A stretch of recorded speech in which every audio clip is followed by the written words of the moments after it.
Dari pilihan-pilihan yang ada, memang kalau saya pribadi, saya ngerasa Pak Anies.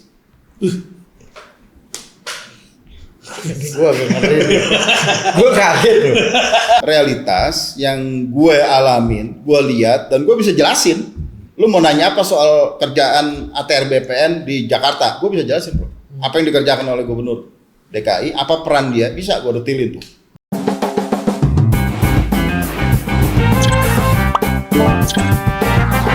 Welcome to Total Politik. Kali ini spesial karena kita sudah bersama tokoh politik Indonesia, orang yang ada di pusaran politik Indonesia yang bernama Surya. Tapi ini satu-satunya Surya yang ada di pusaran politik yang tidak jenggotan ya. Ya, Surya yang klimis ini. Surya klimis. Iya. Nah, Surya klimis itu bukan Surya yang satu tapi Surya Chandra. Gimana Bang? Sehat Bang? Thank you. Iya, Bang. Lebih diajak ke ini nih, Total Politik. growing YouTuber keren ini. Nah, itulah. Kita Bicara politik secara santai tapi keren. udah jadi politician dia bos. Iya, iya karena dimulai dengan perumbang-umbangan ya. Dipuja-puji dulu orang kan. Iya. Habis itu ikut maunya dia. Jadi sekarang jauh lebih santai apa malah lebih sibuk lagi dibanding sebelumnya nih Bang? Surya. Santai tapi juga sibuk kan, mesti siapin berikut ya. Setelah nggak jadi wamen per 15 Juni saya ketemu teman-teman siapin ngajar mulai September. Terus juga ada beberapa kerjaan lagi dirancang. Ya gitu deh. Jadi serius tapi santai. Nah, lu kan banyak, gue pertama kali sih. Pertama kali reuni sama Yoyo Ryo Sudibyo Bupati Batang lagi setelah gua riset tahun 2013 itu di Batang, Dit. Kembali ketemu sama Pak Yoyo lagi itu di kantornya beliau di TWRC di Ben Hill itu. Kantornya Bang Surya. TWRC itu coba lu kasih. Trade Union Research Center. Right Center. Nanti dia yang jelasin aja lah masalah itu ya. Nah, Pak Yoyo waktu itu dapat Bung Hatta Anti-Corruption Award dan dirayakan tuh di kantornya beliau. Oh, artinya Surya Chandra ini bukan kosongan saja, bukan hanya mewakili partai misalnya sampai pada titik ini sebagai pejabat publik gitu dan ya. bukan hanya mewakili kaum difabel juga gitu. Betul. Yang banyak dihebohkan waktu saat Bukan mewakili minoritas, mewakili difabel ataupun mewakili partai saja, tapi memang, Surya Chandra ini adalah manifestasi dari perjuangan terhadap orang-orang yang lemah. Ya, orang-orang yang termarginalisasikan gitu. Ya termasuk ya Pak Yoyo waktu itu sebagai bupatinya kaum petani kan waktu itu di. Nah, Bang, lu mungkin bisa cerita sedikit Bang, background lu sebelum, ya maksudnya kan nggak banyak yang tahu. Di belakangnya Surya Chandra jadi wakil menteri banyak yang tahu, masuk PSI banyak yang tahu. Tapi kan langkah-langkah lu sebelumnya, lu PhD di Leiden bidang hukum, ngajar di Atmajaya juga, FHUI dulu ya Bang. Buat orang yang hidup dalam dunia aktivisme, begitu Surya Chandra diumumkan oleh presiden itu isinya tepuk tangan. Iya. Karena orang presiden berani juga gitu dan bangga Bang. Maksudnya bukan gua nggak bikin Iya. Ini sama kayak senangnya gitu mungkin ya. Ini saya masih agak muda waktu itu. Sama ketika waktu Presiden SBY nunjuk Ciil sama Bang Buyung gitu di One Team Press gitu. Ada giroh seperti itu. Gua waktu lu atau Abdurrahman Saleh gitu waktu lu diangkat jadi wamen itu Jadi di otak gua tuh nggak Bang apa? Surya bisa, berarti gue juga bisa. Track record gue kan nggak jauh-jauh beda sama Bang Surya gitu. Kalau angle gue agak beda. Angle gue adalah Armoko. bahwa ada pejuang di dalam situ. Dan kita percaya semakin banyak pejuang di dalam kekuasaan, artinya ya rakyat merasa lebih safe bahwa ada sesuatu harapan yang bisa ditanamkan. Nah, gue pengen denger cerita dari Bang Surya sendiri. Perjalanan dalam perjuangan itu sebelum go politik lah. Ya. Ini sebetulnya inspirasinya udah lama ya. Kan Abraham Lincoln tuh pernah bilang kalau orang menderita itu banyak yang sanggup.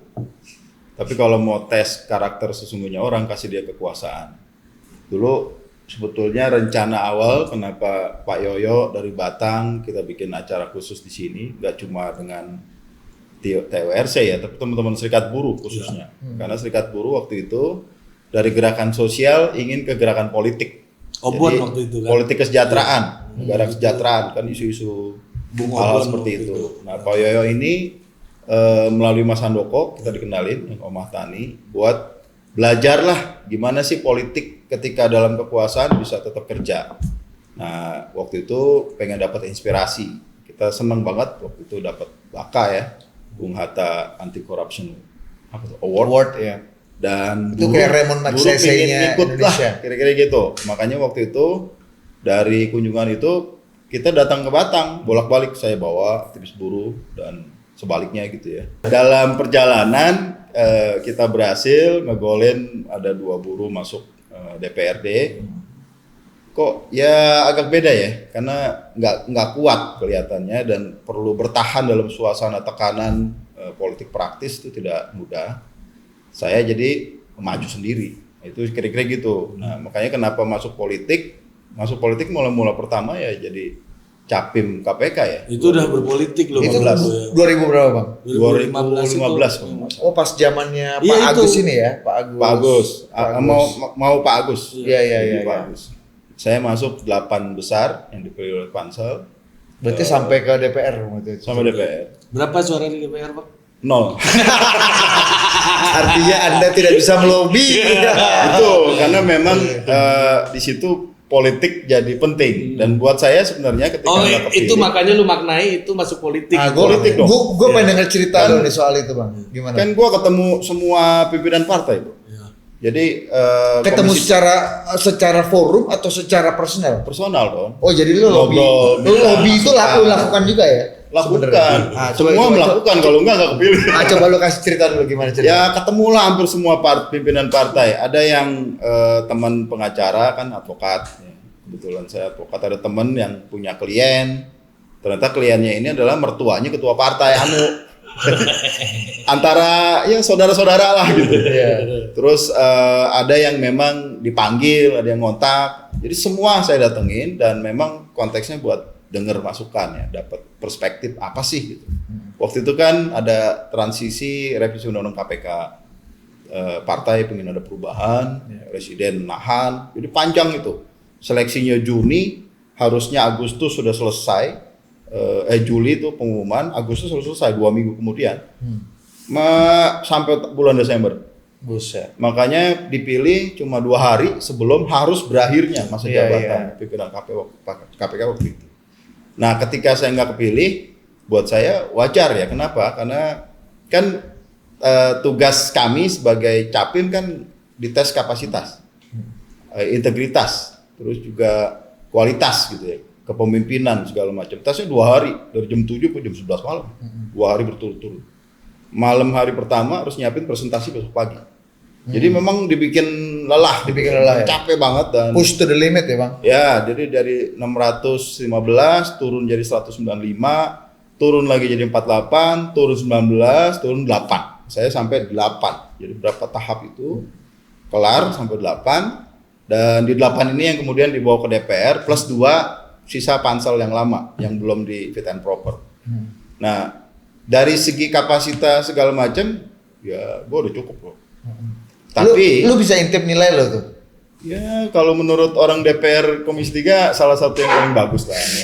Kan gua kelar. Iya. Tesnya tuh banyak soalnya. Gua kelar sampai habis, Bro. Sampai titik terakhir tuh Iya. kayak ujian Kalau anak skill agak sekolah. gila deh. Iya. Dan lu merasa abis salah ini ya kan? Karena beliau kayaknya yang paling rajin sekolah dia.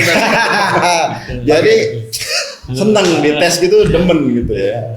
Nah, tapi ketika masuk ke DPR kan itu strategis. Jadi kalau teknis kualitas lolos, strategis ini harus lolos. Kalau enggak, dia nggak bisa mimpin KPK juga. Nah gimana lu menaklukkan unsur strategis Iya, ini? Kan gagal, Bro. Karena 0 suaranya. Bos. Iya, gimana maksudnya? Kenapa lu gagal menaklukkan unsur strategis Iya. ini? Dan Iya. kenapa teman-teman Apa yang bisa membuat berhasil? lu? Ada satu cerita yang unik ya. Ini pelajaran aja Ketemu nih. pimpinan partai nih.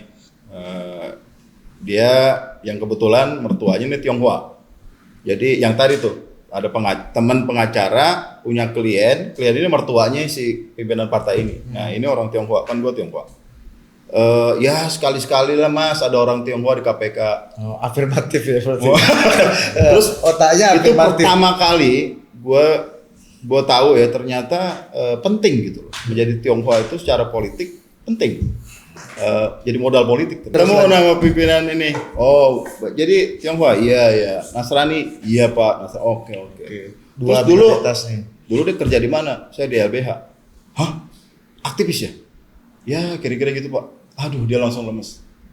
Teman-teman saya nggak ada yang suka sama aktivis. Baru gua tahu jadi aktivis lebih hina daripada jadi Tionghoa di Indonesia. Tapi dari situ, gue jadi belajar dong. Oh ternyata nggak bisa kita cuman berpikir kapasitas, kualitas, perlu mikir strategik. Nah kombinasi dari tes pansel yang teknis juga kapasitas, kualitas dengan yang strategik itu penting. Karena KPK adalah lembaga walaupun dia penegak hukum, tapi sangat syarat dengan politik. Pilihan mau nangkap siapa kan pilihan politik.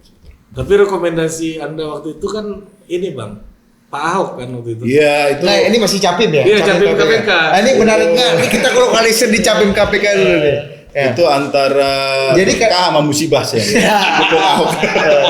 Kalau dari sisi kualitas saya senang didukung Ahok itu sebuah kehormatan, kebanggaan dan ya Ahok inspirasi lah dalam saya bekerja politik ya sampai sekarang dan seterusnya kayak. Tapi memang buat DPR juga serem kali ya. Oh ini orang Ahok nih. Musuh Tionghoa satu aja ribet ada kalau ada dua. Tapi intinya buatku memang itu proses yang penting. Yeah. Jadi penting ngalamin itu dan barangkali juga ya pernah jadi Capim KPK, aktivis backgroundnya kebetulan juga disable orang Tionghoa dari suku yang minoritas, terus juga Nasrani, Katolik begitu. Nah ini rupanya jadi bahan pertimbangan waktu presiden milih. Siapa Wamen. Jadi barangkali ada kaitan. Nah, kan pilihan hidupku ini beda bro dengan orang Tionghoa pada umumnya. Dulu mau ngambil hukum aja ditanya sama orang tua pertama, kenapa nggak ekonomi aja? Kenapa mah ekonomi? Biar gampang cari duit, lu urusan hukum sama pemerintah susah.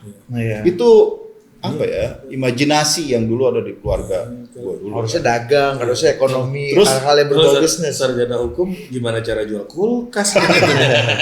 Jual ayam dulu. Tapi kan kalau dihukum Jual kita ayam. bisa dagang. Oh jual ayam ya Pak? Orang tua jual. Tapi kalau dihukum kan katanya bisa dagang Kasus. Wah, ini ditit nanti ya. Nah, jadi memang ya itu kesempatan ya nunjukin kerja sebenarnya. Kualitas kerja, kapasitas.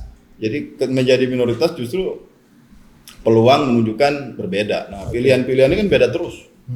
Jadi ya masuk LBH, terus jadi aktivis buruh. Ini kan aktivis buruh aja ada buruh yang bingung. Yang punya pabrik saudara lu jadi. Itu juga problem kadang-kadang. Mereka nggak percaya. Beneran nggak sih belain buruh gitu? Ada pertanyaan. Atau jangan-jangan lu perwakilan Taipan ini kan? Dan lu jangan-jangan lu pengen lu pernah nggak Bang dapat apa insinuasi atau sentimen bahwa lu kayaknya perwakilan mereka untuk nyusup di kita dan di Medan bro. Coba lu kasih cerita. Acara di Medan iya kan 3 hari ya. Cina nih bos satu bos pasti di penyusup ini kan. Jadi kalau di sana itu buruh itu kan masyarakat sekitar atau pendatang ya. Pengusahanya selalu orang Tionghoa. Jadi ada kayak sentimen kelas dan sentimen ras tuh kayak nyampur gitu loh di konteks Sumatera Utara dan itu berada diametral ya benar-benar. Ya, mereka merasa begitu. Nah, ketika dia tahu gue Tionghoa, minta satu sesi, ya minta jelasin kenapa lu mau dukung buruh. Jadi acara 2 hari, satu sesi setengah hari khusus ngomongin gitu. supaya lu bisa menjadi orchid ya orang kita ya. Jadi lu dianggap tidak berkomitmen ya Pak. Atau mereka butuh penjelasan dan itu buat gue curiga kan wajar ya. Kesempatan ngejelasin ya. Dan ini persoalan perut, kita nggak ngomong ras karena perut semua sama. Dan kalau kebetulan saya Tionghoa, jangan-jangan itu kesempatan kita bisa negosiasi kalau mudah-mudahan didengar gitu. Nah harapannya ya ada ngobrol lah, kan kita pengen yang terbaik. Jadi saya menganut kolaborasi ya. Yang benar itu yang ada di antara itu, nggak ada di ekstrim-ekstrim. Berarti orang makin berkuasa itu harusnya makin moderat gitu ya? Menurut saya iya, karena apalagi ini jabatan publik di birokrasi ya, kan saya di birokrasi, nggak boleh ada diskriminasi berdasarkan sentimen. ras, agama. Sentimen itu boleh pada saat milih pertama. Kan dirimu berdua sama bagusnya nih. Lagi ngelamar kerja, bos kita gitu ya, ada calon bos. Yang dipilih yang mana? Yang srek dong. Dua-duanya kualitasnya sama nih. Artinya faktor emosional dan kecocokan ini Ya, jadi itu lebih penting dalam tahap sebelum memilih. Tapi setelah lu kerja, yang diukur apa? Kualitas kerjaan dong, bukan agamanya ini jadi jelek-jelek dikit nggak apa-apa. Nggak begitu. Jadi maksud lu wajar ketika orang untuk memilih itu pakai sentimen yang agak personal dan emosional di luar matematika ini ya, Rasional. meritokrasi gitu. Paling tidak itu yang Itu wajar, gitu? aku alamin pada saat jadi capim. Ada anggota dewan bilang nilai lu paling bagus, dia bilang. Tapi kenapa nggak pilih? Itu nggak cocok. Dan bagi saya, thank you bang. Itu buat saya itu, oke. Pelajaran berikut berarti belajarin yang satu lagi nih, sisi strategik gitu. Dan kalau saya kok percaya ya, jangan dugaan aja ya. Pak Jokowi milih saya dari banyak calon dari PSI untuk jadi wamen, jangan-jangan gara-gara jadi capim dulu. Bisa aja toh. Ini kan soal apa ya? Jadi tidak ada yang jelek, tidak ada yang merugikan selama bekerja hal yang benar, yang baik. Jadi saya percaya itu, lakukan aja yang terbaik saat ini. Biar sejarah yang buktikan. Jabatan, tidak jabatan itu cuma ukuran sekarang. Tapi jabatan ini nggak selamanya. Kalaupun saya full gitu jadi wamen gitu, paling 5 tahun. Kalau lanjut lagi 10 tahun gitu. Habis itu ya harus diganti kan. Jadi ini cuma sementara sifatnya, tapi ada yang terus bertahan. Apa itu ya hal baik yang dikerjakan dalam saat prosesnya maupun pada saat kepilih khususnya gitu. Itu yang jadi pegangan. Bang, ini kita bicara ketika lu jadi wamen. Ya. Ide reforma agraria, gue kebetulan agak akrab juga sama isu ini. Karena gue pernah di Batang kan. Mas Handoko perjuangannya itu di Batang. Gitu. Dan pembagian sertifikat pertama itu waktu itu belum Pak Jokowi yang bagian sertifikat, masih Pak Ferry Baldan. Ferry Baldan ya. Menteri Ferry yang bagian waktu itu. Kepala BPN ya, kan? Ya. Belum ada tuh pesta-pesta sertifikat tuh itu tuh. Nah, jadi gue baca juga di tulisan lu bahwa warisan dari kepemimpinan Pak Jokowi salah satunya persoalan utamanya di bidang pertanahan ini adalah ego sektoral gitu. Silo ya. Iya, jadi ego sektoral yang mana urusan tanah ini kan urusan yang lintas sektor. Ya. Nggak bisa dia akan terkait dengan pertambangan, dia akan terkait dengan kehutanan, Ya, dan ada lingkungan. BUMN pula, BUMN, masuk pemerintah dan pusat, lain-lain pemerintah gitu. daerah. Ini agak-agak semi Menko lah ini kan. Kan ada juga Menko yang semuanya di bawahnya kan. Kan ada juga. Maksudnya Pak Erlangga kan, Iya, kan Pak dia Erlangga. KCPP Iya, juga, betul. ini kan USU juga. Iya, USU, Semua. gitu. Nah, ini gimana Bang melihat kedepannya ini persoalan reforma agraria ini dengan apa untuk mengatasi ego sektoral ini apa yang Iya. dibutuhkan gitu. Legacy penting untuk mengatasi kalau tadi lu di dalam tulisan lu itu yang Iya. sangat bagus di Iya. Kompas Bang. Kuncinya nih makanya tadi ada satgas kan, Iya. perlu ada satgas, quote unquote gitu Banyak Bang. ad hocnya. Ad hocnya. Ini artinya kan persoalan nih koordinasi kan. Iya. Tumpang tindih. Cara yang terbaik ngatasi ego sektoral, ya jangan pakai ego sektoral aja. Tapi memang ini enak diomong, susah dikerjain. Iya, pengalaman lu Nah, gimana? kalau gue mulai dari memahami dulu. Jadi nggak judging dulu. Kenapa sih ego sektoral muncul? Nah, ini barangkali kita perlu pahamin cara kerja pemerintah secara umum. Kementerian 1, 2, dan seterusnya. Itu kan mereka punya regulatory power, kekuasaan membuat aturan. Aturan itu dari mana? Dari pengalaman apa yang mereka kerjakan. Tugas dan fungsi dia masing-masing. Nah, tantangannya memang ketika bikin regulasi, ini komunikasi dengan yang nyangkut yang lain, itu yang belum efektif. Ini tidak cuma di era Pak Jokowi ya, hampir periode dari zaman dulu.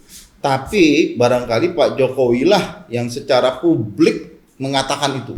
Dan ingin itu diatasi. Gitu. Nah, Yang kalau dulu malu-malu ya berarti ya. ya atau mungkin dulu juga atau dulu menganggap masalah pertanahan ini bukan priority yang belum penting sempat, untuk bisa jadi program penting. dan barangkali juga momennya kan kalau untuk reforma agraria itu kan dari nawacita. Ya. memang ada di TAP MPR sebetulnya 98 ya. Tapi baru turun sebagai regulasi itu setelah ada Nawacita. SBY di periode akhir baru ngebahas, tapi setelah Pak Jokowi Nawacita 2014, 2015 masuk RPJMN. Setelah RPJMN 2015, baru 2018 bro keluar aturannya, perpresnya. Jadi kalau dari pengalaman baru 4 tahun sebetulnya. Jadi lu yang execute di awal ini sebenarnya Bang ya? Enggak juga, karena 2018 sudah ada perpres untuk itu. Iya, iya. Maksudnya di awal periode awal mulai di agak serius. Ya kurang lebih ya, memang masih awal banget dari sisi kalau kita ngitung undang-undang pokok agraria tahun 60 kan. Ya. Tapi reforma agraria amanahnya dia itu baru 2018 ada regulasinya. Nah dulu ada gugus tugas ini dibentuk supaya jadi kayak semacam badan khusus ya. Dia di bawah menteri, tapi bertanggung jawab pada menteri, dan menteri diharapkan lapor ke presiden. Makanya namanya gugus tugas reforma agraria. Nah dulu koordinator menteri ATR BPN, koordinator pelaksanaan itu dirjen. Dirjen nggak bisa mimpin sesama dirjen. Nah ketika ada wamen kan sedikit di atas dirjen, di bawah menteri. Ini bisa lah konsolidasi internal. Itu yang gue lakukan paling tidak di ATR BPN. Nah di secara hierarkis di masing-masing daerah ada, provinsi ada, kabupaten ada. Kalau provinsi ketuanya gubernur, koordinator pelaksananya kepala kanwil BPN.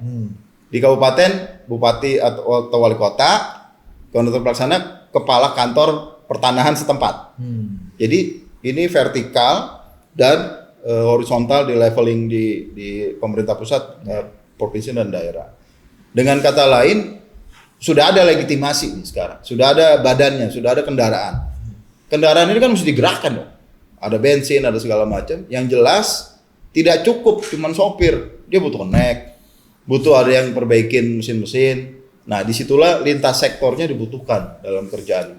Nah sementara beban ada pada ATR BPN, tapi untuk melaksanakan beban ini BPN perlu didukung oleh kementerian-kementerian terkait.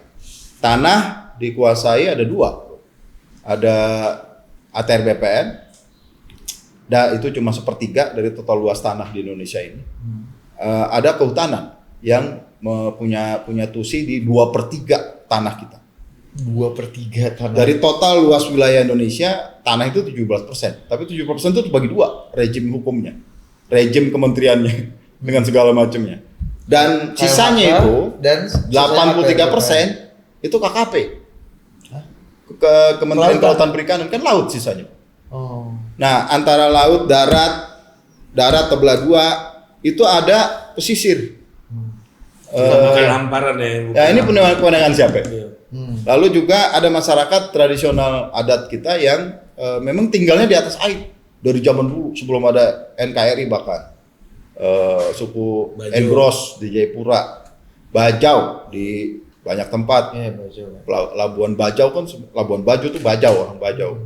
Mereka juga yang penyebar agama Islam sebenarnya di Indonesia ini. Nah mereka ini bingung karena masing-masing bergerak sendiri. Gimana sih? Rumah dia itu ada di atas air, pakai tiang pancang nempel ke bumi. Ini kewenangannya ATR BPN. Tapi lautnya, ruang laut itu kewenangan KKP. Bisa nggak dia dapat hak? Bisa menurut BPN, tapi tidak bisa menurut KKP. Karena harus izin KKP supaya bisa ada hak.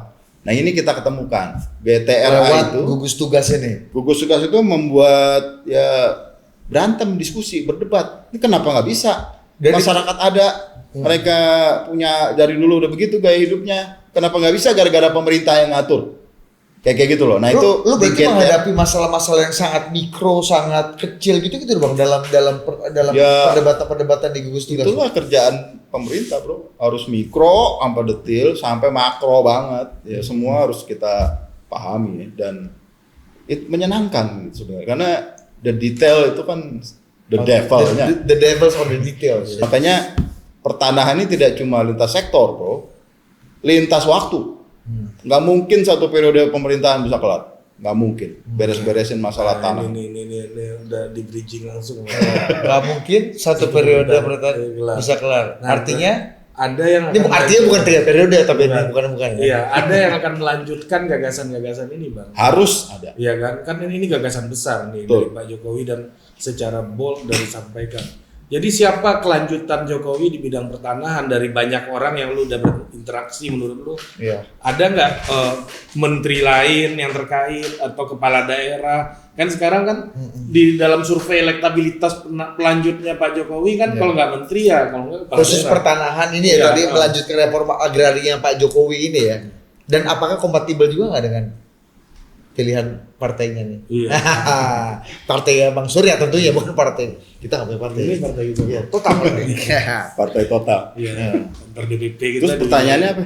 Itu tadi. Itu siap. Ada nggak pemimpin yang lu anggap bisa melanjutkan? Harus ada ya pertama. Dan kedua, kita kan dalam pilpres, pileg atau pilkada itu bukan nyari malaikat kok, bukan nyari manusia dewa ya atau manusia setengah dewa, tapi yang tersedia, yang ada.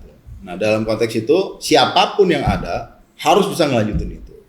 Nah Karena itu amanat ya. ya karena bukan cuma amanat ya, tanggung jawab. Saya sebagai wamen itu kan melanjutkan yang kemarin. Dulu nggak ada wamen ya, tapi paling tidak saya belajar. Terus anaknya wamen kan tidak ikut rapat kabinet, jadi saya baca risalah. Enaknya Muhammad. Risalah rapat apa yang disampaikan presiden, wapres, menteri-menteri itu saya baca di situ. Kesimpulannya apa, arahannya apa, itu jelas di risalah rapat yang disusun oleh Setkap. Jadi dari situ saya eksekusi. Jadi enaknya wamen, kita nggak terlalu pusing dengan politik tapi bisa kerja betul. Jadi interaksi saya dengan yang sekarang namanya muncul ya dalam konteks pekerjaan sebetulnya. Jadi apa yang dia kerjakan, apa yang kita kerjakan, klopnya gimana ya untuk daerah, untuk isu tertentu begitu. Jadi ya dari pilihan-pilihan yang ada, memang kalau saya pribadi saya ngerasa Pak Anies. Gua agak kaget. Gua kaget loh. Bang, gua agak kaget loh, Bang. Kenapa kaget? Siapa tadi? Anies. Anies Gubernur Rashid DKI. Baswedan. Ini nggak masuk dalam rembuk rakyatnya partai Anda nih. Terus? Nggak gimana? Ini soal Ini kerja. gua agak kaget gua. Jadi ini soal kerja. Kalau Iya, tapi kata- gua kaget boleh dong. Jadi kan boleh. yang gua ngomong pengalaman ya. Iya. Kenapa? Kan Kenapa kerjaan saya ketemu kepala daerah bro. Dalam 2 tahun lebih jadi wamen udah 32 provinsi. Gua Apa datang. kelebihannya Pak Anies ini dibanding kepala daerah lain menurut lu Bang, yang mana ide reforma agraria ini pekerjaan-pekerjaan yang lintas sektoral penuh dengan ego sektoral ini bisa diatasi oleh sosok kayak Pak Anies gitu. Kalau di DKI itu kelebihannya kan anggarannya banyak, duitnya banyak di sini. 80 triliun kalau nggak salah APBD ya. Dan relatif mandiri karena tidak banyak duit dari pusat, nggak ada untuk DKI karena dianggap sudah bisa. Jadi bisa nata gitu, bisa sudah ngatur. financial freedom ya? Nah untuk khusus ya, ini saya nggak ngomong yang lain-lain sektor ya, khusus untuk isu agraria pertanahan di DKI itu ada hibah dari Gubernur Anies ke Kanwil 80 miliar untuk beres-beresin sinkronisasi data pembangunan secara umum dengan data pertanahan tuh disinergikan. Supaya apa? Supaya nggak tumpang tindih dan bisa jadi solid gitu. Nah data ini kan mahal harganya, bro. Mungkin kalau kita punya kontak dengan orang Pemprov, punya kontak dengan orang BPN, saya bisa manfaatkan Akses. bisa akses. Tapi yang nggak punya gimana? Nah ini yang pingin dibuka sebetulnya oleh Pak Anies dengan hibah itu. Dibuatlah satu sistem,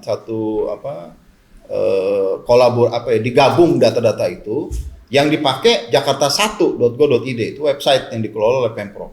Itu data-data pembangunan bisa dilihat, penduduk DKI itu bisa lihat di situ. Ini idenya bukan Pak Anies, itu idenya Pak Jokowi. Tapi memang ide itu belum sempat dieksekusi, Anies yang mengeksekusinya kemudian. Jadi bagi saya dia itu menunjukkan ya dia memang mau kerja. Jadi dulu kan kita pikir waktu dia masuk ya kalau kita ikutin heboh-heboh pilgub dulu, wah ini dia bakal ngerusak nih yang DKI. Tapi dalam konteks paling tidak yang saya tahu isu pertanahan, enggak tuh dia lanjutkan itu, dia pakai itu. Jadi menurut Bang Surya, Pak Anies ini adalah kelanjutannya Pak Jokowi di bidang pertanahan gitu. Dalam konteks itu saya percaya dia bisa dan mau melanjutkan itu. Karena bisa satu hal, mau hal lain ya. Kan yang banyak dianggap kelanjutan Pak Jokowi itu di publik hari ini Pak Ganjar gitu misalnya. Tapi dalam hal ini kenapa Pak Anies dianggap bisa melanjutkan itu? Kenapa Karena Anda berani-beraninya mengidentikan Pak Anies dengan Pak Jokowi yang selama ini dianggap itu diametral berseberangan gitu? Ya lagi-lagi yang saya lihat kan yang dikerjakan, yang saya kerjakan. Saya kan berinteraksi dengan kepala daerah tadi, saya udah bilang 32 provinsi saya udah kunjungin. Itu artinya kalau kunjungin ke daerah, entah ketemu gubernur, wakil gubernur, sekda atau asda, pasti. Lu tahu tuh mana yang agak serius, mana yang serius, mana yang pura-pura sosok fake serius gitu ya. 32 lip service 32 provinsi ya. 132 kabupaten kota. Gua udah datang. Itu artinya ketemu bupati atau wakil bupati, itu wali kota. udah hampir seperempatnya loh. Ada Ya kurang lebih ya. Dan karena kan kalau kunjungan ke daerah itu kesempatan ya belajar, dengerin, ketemu dengan orang BPN di daerah itu juga penting. Daerah-daerah yang gue datengin kan yang jarang didatengin orang biasanya. Orang pusat jarang karena susah, jauh. Canggu nggak mungkin. Terus daerah-daerah perbatasan itu kan penting. Kita kan punya amanah Impres beresin batas Nusantara. Ini ada 111 pulau kecil terluar. Itu jadi target gue karena untuk yang lain-lain kan Pak Menteri, tapi yang gini-ginian ini, yang Pak Menteri nggak sempat, itu yang gua ambil bro. Jadi punya privilege, kenalan dengan berbagai bupati, wali kota, gubernur. Dan lu dapat dukungan penuh dari Pak Menteri ini ya, dari Pak Sofyan waktu itu. Buktinya bisa jalan-jalan tuh kan anggaran bersama kita. Jadi bagi gua, memang Pak Jokowi ini kasih benchmark model kerja yang luar biasa ya. Tidak mudah nyandakin model-model kerjanya Pak Jokowi. Tadi gue lihat dari Risalah kan gak ikut rapat ya. Dan perlu memang ada kelanjutan dan orang yang sanggup ya. Bukan cuman sekadar berdasarkan oh ini sentimen nih, ini nih apa dari agama sama, suku sama atau partai sama begitu. Tapi memang yang benar-benar harus bisa kerja. Timeless bro. Kerjaan urusan agraria itu timeless, nggak bisa selesai. Dan jangan lupa, sekarang ini pertanahan digabung dengan tata ruang loh. Tata ruang tuh apa sih intinya? Perencanaan, planning bro. Dalam 30 tahun, ini lokasi ini dengan daya dukung lingkungan kayak begini, demografisnya kayak apa, tanahnya kayak gimana, tuh jadi apa? Itu tuh tata ruang. Pertanahan di sisi lain kan administrasi, pendaftaran, pencatatan, hak, nah, gitu loh. Jadi di situ tuh ada sertifikat, ada yang data informasi pertanahan gitu-gitu. Ibaratnya ini Jakarta ini bisa dibilang bahwa ini adalah samudra yang ganas untuk pelaut-pelaut yang tangguh juga, dan Pak Anies bisa melewati itu kira-kira gitu. Dalam konteks pertanahan. Dalam konteks isu. Ya ini kan sama masa di sektor tapi untuk menutup klub terus Pak. Konteks isu agraria pertanahan ya dia yang menonjol. Saya harus akuin itu ya. Dan juga ada kesempatan karena kan tadi anggarannya gede. Oke. Jadi bisa dieksperimen, terus bisa di-exercise langsung dan ini ya mulai kelihatan. Jadi sekarang ini sudah digabung 150 tema dalam Jakarta 1.go.id itu. Plus data persil, data kadastral pertanahan. Kan Pak Jokowi punya program namanya pendaftaran tanah sistematik lengkap. Itu peta bidang, peta persil, peta kadastral. Kalau lu punya tanah nih kan bro, nih katakan tanah di sini gitu ya, tanah lu. Kan di sini ada tanah orang, di sini ada tanah orang, di sini ada orang. Kadang-kadang di sini ada orang atau jalan gitu kan. Ini kan harus cocok bro. Batas ini lu disetujui sama yang sini, di belakang dan samping. Ada konsensus ya. Kalau enggak, nggak bisa dikasih hak. Kalau enggak bisa dikasih hak. Nah, peta ini kalau misalnya masih sengketa, warisan belum beres, tapi petanya sudah direkam melalui program pendaftaran tanah sistematik lengkap itu, PTSL. Di Pak Jokowi yang menciptakannya. Tapi barangkali DKI ini yang pertama kali memanen hasil itu. Bisa dibilang begitu. Hasil PTSL yang dibuat oleh Jokowi dan Menteri ATR BPN itu yang mulai manen di DKI. Karena datanya itu udah ada. Oke. Datanya ada dan dia synchronize nih. Ini balik ke tulisan lu yang tadi, Bang. Menurut lu Pak Anies ini bisa nggak melampaui ego sektoral tadi, yang kan persoalannya ego sektoral kan? Ya yang kalau di DKI yang gue lihat, yang gue kan ketemuan lumayan sering ya, lumayan banyak dengan untuk pekerjaan ini lumayan sering. Ya dia mau dan dia lakukan itu, sedang dia lakukan itu. Oke. Mudah-mudahan dia. Ya ini gue mau masuk ke faktor politiknya nih ya. Iya 2024. Enggak, ini kan Bang Surya tadi bilang gue ini jadi capim KPK. Rekomendasiin Ahok. Secara matematika dan secara kualifikasi gue mumpuni. Tapi gue korek nggak secara politik nih, sehingga gue bisa diterima dan gue akhirnya bisa jadi pimpinan KPK. Ini kan ada dua hal yang beda nih Bang. Lu tadi bilang Pak Anies ini secara kualifikasi, keberpihakan, meritokrasi ini korek nih. Iya. Secara politik korek nggak untuk lu pribadi? Nah ini gue nih, lu sebagai tadi, lu kan manusia yang berorganisasi, hidup atau dalam. sama kayak Surya Chandra waktu maju capim KPK gitu. Pertanyaan gue bakal lu, kenapa nggak korek menurut lu? Ya karena partai lu, tempat lu, ini kan kayak insubordinasi dalam tentara aja Bang. Dan lu adalah bagian dari istana dulu gitu kan. Lu bagian dari istana, lu bagian dari, lu Emang masuk ke kenapa istana. Lu memuji Pak Anies gitu. Enggak, karena partai lu udah bilang ini nggak akan persepsi ini mendukung. Bang, ini persepsi. Oh. Partai tempat lu bernaung, tempat di mana lu diberikan kesempatan untuk mengabdi pada negara, mengatakan bahwa calon ini tidak akan didukung. Iya. Dan lu secara terbuka memberikan dukungan. Ini gua agak kaget nih, jujur tadi. Iya. Oke. Nah, lagi lu kasih pernyataan kualifikasi secara korek. Nah, politically korek nggak? Iya kan, ini apakah lu mulai dianggap melawan Pak Jokowi juga atau gimana? Insubordinasi Iya, politik. ini karena di reshuffle nih, mulai melawan nih Surya Chandra. Nah, lu jawablah semua pertanyaan ini, gua agak nengok. Iya, gua agak ngeri nih.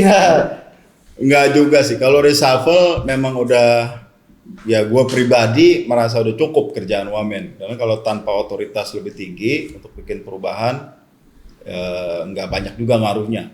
Itu sebagai wamen kan posisinya bukan yang pengambil keputusan terakhir ya. Nah, buat gue pribadi gue udah cukup, merasa cukup untuk jadi wamen. Jadi keluar masuk baik-baik, gue juga baik-baik.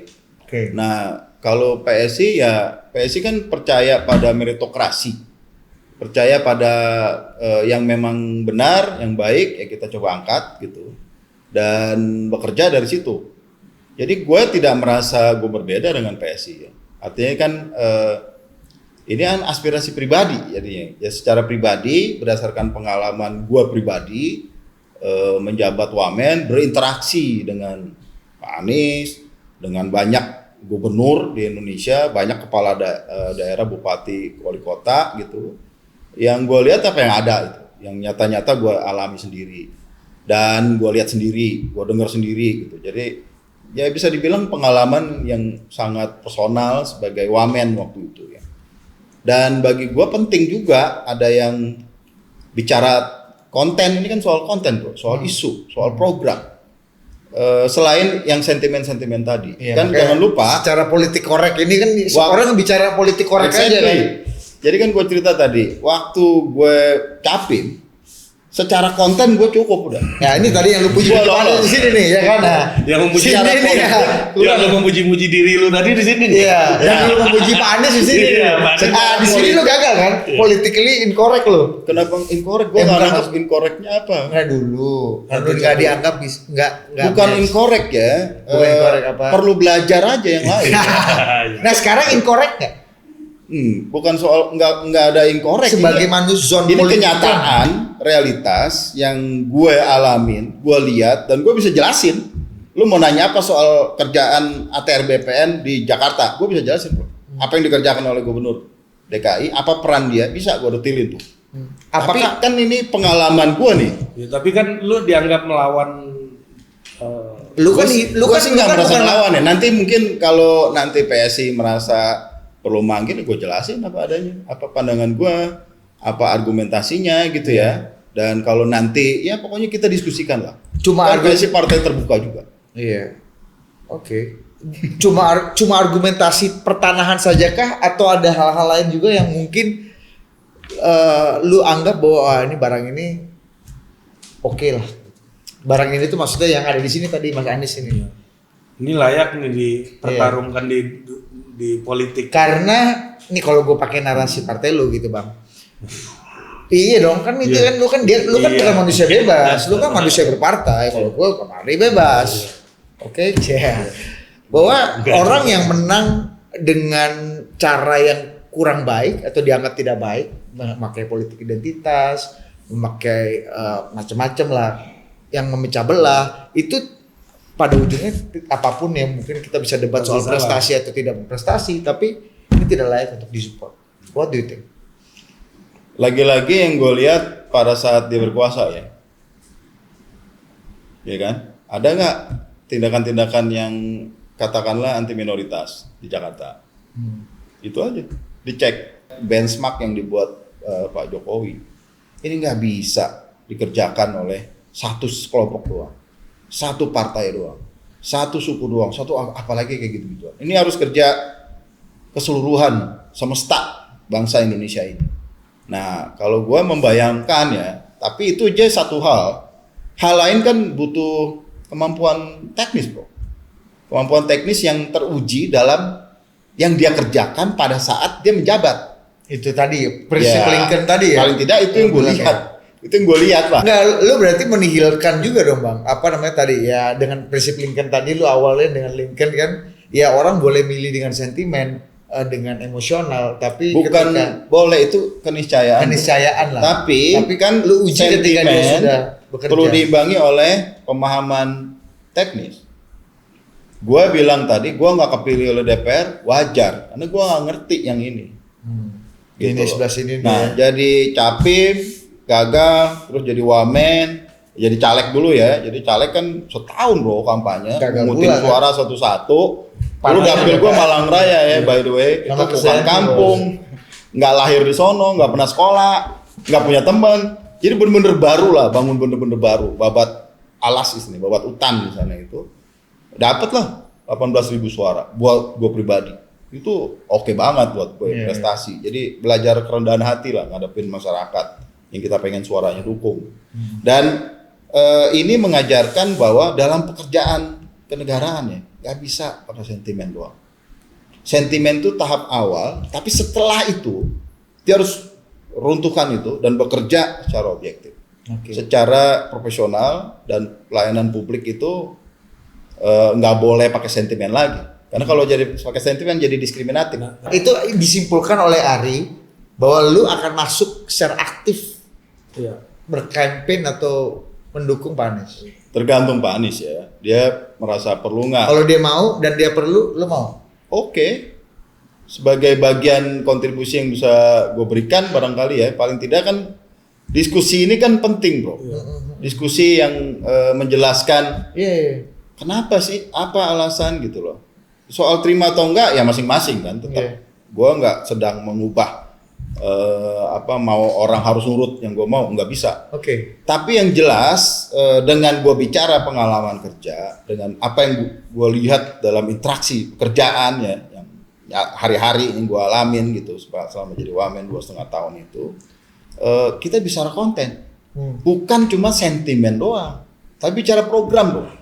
Nanti kalaupun Pak Anies mau ngerekrut gue misalnya, ini kan misalnya ya, belum tentu dia juga mau kan. Hal yang sama, Pak Anies, Bapak harus lanjutin yang kemarin Pak Jokowi udah bikin bagus. Mau nih berseberangan dengan partai gitu dan dianggap berseberangan sama Pak Jokowi juga dong. Karena vis-a-vis nih udah lu diametral nih Bang. Jokowi emang bertentangan? Enggak kan, PSI juga. Politik kan soal persepsi. Gimana PSI enggak juga lu? Udah bilang. Ya nanti gue kalau bisa ngejelasin gue jelasin. Lu akan tabayun juga ke dalam. Ya. Bang, tapi gini,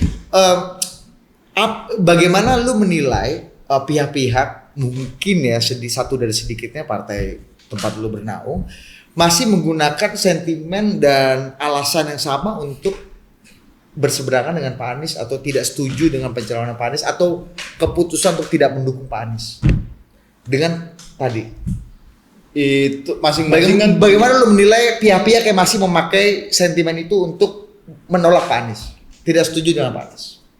Yang jelas gue nggak merasa cocok dengan strategi itu. Buat gue penting ngelihat fakta satu ya, apa yang terjadi, apa yang dia lakukan, motif urusan dia sama Tuhan lah ya. Gue nggak ngerti motifnya, tapi paling tidak yang gue lihat dan ada sebagian kayak tadi kan nggak masuk berita kok. Jadi bukan soal pencitraan, memang dia kerjakan lah kira-kira gitu. Yang gue lihat langsung itu penting karena presiden itu ya semua dong, semua rakyat. Pak dulu ada yang kita capres kan Pak Jokowi, Pak Prabowo lawannya. Pak Prabowo kan jadi menteri Jokowi juga. Emang nggak boleh gitu? Apa nggak boleh? Pak Maruf Amin jadi wapres sekarang. Dulu masih Pak Jokowi. Dulu mungkin beda ya, karena kan dulu Pak Maruf kan di MUI, katakan yang katanya aliran sono gitu ya. Dan membuat fatwa untuk kemudian jadi 212 dan macam-macam ini. Ya, lu cerita. Ya, Yang tahu deh, lu ngerti iya, ya. Tapi Tapi yang jelas itu pilihan yang diambil pemimpin untuk apa? Untuk kemaslahatan semua yang perlu dilakukan. Dan kalau nanti gue masuk timnya Pak Anies ya, itu juga kalau Pak Anies mau kan, belum tentu juga dia mau bro. Ya gue akan bicara itu. Paling tidak memberikan perspektif ya bahwa kita butuh Pak, kita butuh rangkul semua, sebanyak mungkin kelompok, sebanyak mungkin orang. Termasuk yang barangkali sekarang anti Bapak, kita perlu sapa. Itu tugas Bapak sebagai pemimpin ke depan yang kalau memang bisa kepilih ya. Dan bagi gue itu penting bro, karena kita bicara tentang bukan cuma sekarang, bukan sesaat bagaimana gue dapat kekuasaan, gue jadi menteri atau jadi wamen gitu ya. Tapi setelah jadi wamen ngapain, setelah jadi menteri ngapain, setelah jadi presiden apa gitu loh, apa yang dikerjakan. Dan ini yang barangkali penting, memang apa ya, jadi kayak sedikit melawan arus ya, tapi juga enggak juga melawan arus. Gue menawarkan arus yang lain yang berbeda, dan gue percaya ini benar, ini baik, ini penting untuk dalam jangka panjang. Ada pro kontra wajar, nanti gue kayak SpongeBob aja loh, ditonjokin ya, terima aja deh gue. Iya benar. Gue tidak sedang defend apa-apa, tidak sedang mengharapkan apa-apa, tapi ada keyakinan yang gue rasa penting disampaikan. Dan ini penting masuk dalam wacana kita, apalagi dalam satu hajatan besar ini presiden, kepala negara sekaligus kepala pemerintah yang akan melanjutkan, memberi suasana baru, tantangan harapan baru ke depan. Jadi ini bukan sembarangan bro, kita sedang milih satu orang yang kita kasih kewenangan besar untuk membuat bangsa ini jadi lebih baik, lebih maju, lebih sejahtera. Dan itu orangnya adalah Nih, iya, ya lu mau jawab boleh, nggak jawab juga nggak apa-apa. Jawab lah. Iya, jawab dong. Ya, yang bisa melanjutkan Pak Jokowi menurut lu? ini tergantung calon yang lain ya. Tapi yang nongol sekarang kan yang udah muncul namanya itu pada Erick Thohir, segala macam itu ya, ada Sandiaga. Semua ini orang hebat lah, orang baik. Tapi kan gue nggak kenal bro. Yang gue kenal dan interaksi cukup sering ya beberapa. Nah dari beberapa ini memang harus saya akuin Pak Anies yang punya kemampuan, punya kapasitas, dia buktikan pada saat dia kerja sebagai gubernur DKI ya paling tidak. Dan kalau ini bisa di scale up ya, Jakarta 1 jadi Indonesia 1.go.id. Kayak dulu Jakarta sehat jadi Indonesia sehat, Jakarta Ya, pintar. mungkin ya dalam artian itu, dan karena background saya kan beruntung pernah jadi wamen ATR BPN ya, paling tidak isu itu diangkat. Isu reforma agraria misalnya, ini kan mimpi besar dari pendiri Republik ya zaman dulu, dan baru Pak Jokowi yang melanjutin. Membuat regulasi, dibikin gugus tugas. Ini harus lanjut dan rasanya bisa. Bang, masih shock ya? Ya gue masih shock, lu kelihatan ya, gue agak shock. Wah, sorry ya, ini gue agak shock sama Surya Chandra nih bro. Kayaknya total politik biasa dipolarisasi. Enggak, tapi nggak apa-apa nih, Bang. Lu merasa sendirian nggak di PSI dalam konteks ini? Atau lu merasa juga sebenarnya ada silent partisipan atau silent silent majority? Enggak silent majority juga, silent inilah supporter. Nah, behind Ya Surya Chandra. pasti ada lah ya. Ada yang berani ngomong, ada yang enggak. Kan di DKI anggota DPRD-nya pernah bicara juga soal beginian. Terus saya baca tulisannya Michael, ketua DPW DKI juga di Detik tuh yang terakhir, itu sepertinya cukup juga mau objektif melihat situasi. Dan apalagi khususnya untuk Pak Anies ya, lepas dari yang lain-lain gitu. Dalam artian itu saya kok percaya ini kan partai plural ya sih itu. Aspirasi kayak begini, kayak saya mungkin kesannya beda gitu ya. Tapi barangkali juga nggak beda-beda amat. Kan niatnya untuk kebaikan, untuk kebaikan semua. Kita perlu mendukung semua calon yang ada secara baik, gitu, secara terhormat ya. Nah, bagi gue yang terhormat tuh kalau dia kerja sesuai yang jadi bidangnya gitu. Ada bidang, salah satu bidang tentunya agraria pertanahan, tata ruang. Ini kan jangkar tuh. Tata ruang pertanahan itu jangkar pembangunan pasti, dan nggak banyak yang ngerti dan nggak banyak yang peduli gitu loh, bila simpulkan dari orang-orang yang disebut-sebut selama ini. Nggak banyak yang peduli, nggak banyak yang ngerti, tapi semua orang ngerasain dampak dari betul salahnya kebijakan dia. Ruang ini kita hidup dalam ruang kan? Betul juga bisa hidup Kan dalam ruang. kawannya Surya kan. Bang, terakhir nih, udah kan? Cukup lah ya. Ini terakhir. Kalau misalnya kan lu bilang tadi lu percaya sekali akan ada tabayun, akan ada titik temu, dan lu yakin betul bahwa orang-orang mau berdialog untuk satu kesimpulan yang mungkin nanti masih akan dicari formulanya. Misalnya kalau cita-cita dan harapan lu itu tidak terjadi, artinya harus dihadap-hadapkan secara diametral antara tetap di partai atau mendukung Mas Anies. Kalau misalnya nih Bang, yang lu cita-citakan tadi lo ngomong ke gua berdua nih tidak terjadi, diametral itu tetap terjadi, lu akan pilih mana? Partai atau lu pilih dukung Mas Anies? saya pilih yang terbaik lah. Nanti aja pada saatnya. Tapi yang jelas saya sih percaya PSI bisa terima argumen begini juga, asal dijelasin ya, asal ada dialog, ada diskusi gitu. Tapi kalau memang dirasa nggak pas dan ada yang lain-lain, mereka merasa katakanlah ada nggak cocok gitu ya, itu hak partai. Dan saya siap dengan segala konsekuensi karena ini lagi-lagi ya buat saya pilihan presiden nggak boleh sembarangan.